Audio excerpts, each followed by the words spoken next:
And good afternoon, and thank you for joining us. We begin this hour with major breaking news. The jury has reached a verdict in Donald Trump's criminal hush money trial. The jurors have found the former president guilty on all 34 charges. Let's take a live look right now from New York City, outside of that courthouse, where you see a group of people out there, some protesters, some supporters at this time. It took 2 days of deliberations for the 7 men, 5 women jury to come to a conclusion in this historic trial. NBC News says that this is a protest that you are looking outside of that courthouse at the moment.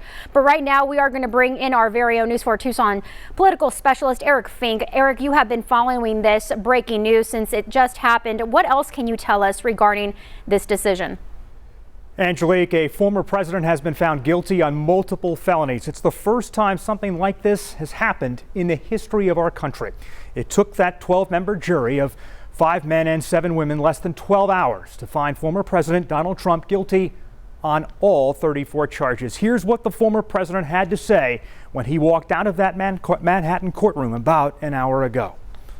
This was a disgrace. This was a rigged trial by a conflicted judge who was corrupt. It's a rigged trial, a disgrace.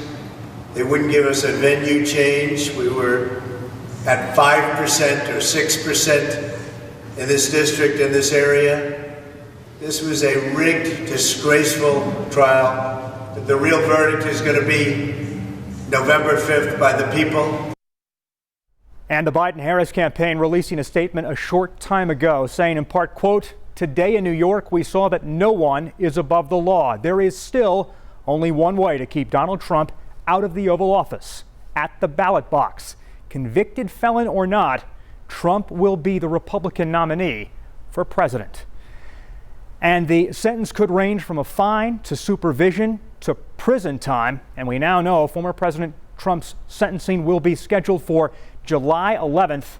That is just 4 days before the start of the Republican National Convention in Milwaukee. Angelique, our coverage continues with reaction from Arizona lawmakers and much more coming up at 4 o'clock. I'm Eric Fink, News 4 Tucson. Thank you so much, Eric. And right now we will stay on top of this story throughout the day, so make sure to stay with us here on News 4 Tucson during our later newscasts. And